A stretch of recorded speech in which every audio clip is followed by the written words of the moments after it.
Friends, I'm happy to share with you some of my thoughts on the economic crisis that has befallen us and what I believe is the way forward.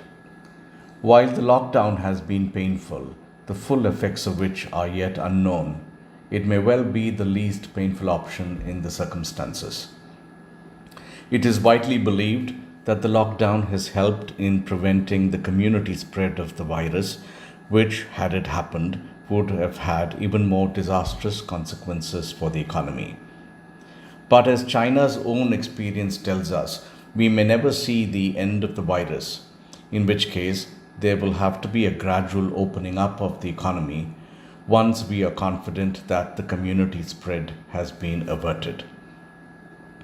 Locking up the economy for much longer will have serious consequences for the sustenance of jobs. Companies will collapse if they are forced to sustain jobs in the absence of revenues.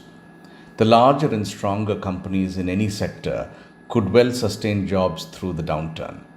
But in reality, not all firms in any sector of the economy are as strong and viable.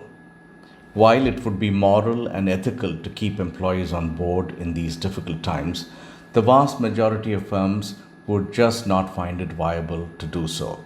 Given that India's growth trajectory was already faltering before the pandemic struck us, firms across industry sectors just don't have the luxury of being laden with reserves to sail through an extremely destructive down phase such as the one we are witnessing now.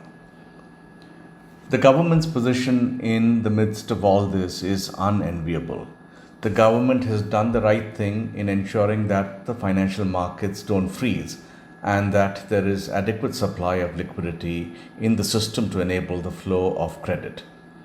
While the RBI has infused sufficient liquidity into the system and lowered the repo rate to banks, that has unfortunately not translated into lower rates for borrowers, since credit and default risk premiums that lenders are demanding in an extremely risk-averse environment has further pushed up the cost of borrowing, and understandably so. So much so, even AAA rated prime borrowers are not finding it easy to raise funding as before. The yield curve has steepened and the transmission of liquidity across the system has not had the desired effect. But then monetary policy was never going to be the solution to address the ills that we are facing today. Consumption, which is at the heart of the economic engine, is hurting badly. No matter how low interest rates get, people will not loosen their purse strings to start consuming again unless consumer confidence returns and people feel secure of their jobs and their livelihood. At a time when consumer spending and investment activity have ebbed, the government will need to step in to power the economic engine forwards. Given that government finances are already strained, there is little that the government can do to support or prop up industry, as we have seen other countries do. That said, there is an urgent need for the government to provide sector-specific SOPs for the most hard-hit and deserving sectors such as airlines, hotels, restaurants, tourism, cinemas, retail trade, and the like. The economic relief packages announced by the governments of the UK and the US have been of the order of close to 10% of their respective GDPs. In comparison, the one announced by our government was for 0.71% of our GDP. There is only so much that the government can do to continue providing welfare to its citizens in the absence of economic activity. Amongst its difficult choices is the decision to get the economic engine to start moving again. In the circumstances, most firms understand that the government's hands are tied and any large-scale relief measures for industry might be unrealistic. Left with no choice, industry will take near-term losses in its stride in return for genuine easing in the regulatory overhang that's stifling business. This is a golden opportunity to reform that the government must deliver on.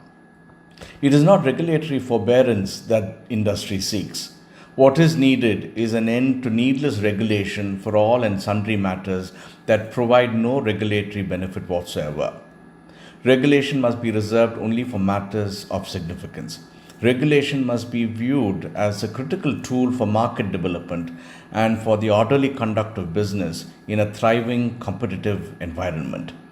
The burden of regulation has been such that it has had the effect of stifling enterprise instead, howsoever unintended. What the government cannot provide by way of financial support, it can compensate more than sufficiently by genuinely easing the overhang of regulation. Industry would do well to recognize that deregulation has two sides to it: tougher punishment for non compliance while easing the rules for firms that are genuine. For long, the approach to governance has been just the opposite. The government, I'm sure, is seized of the serious consequences of keeping the economy locked down for much longer. It is my hope that there is a gradual opening up of the restrictions sooner than later. Thank you.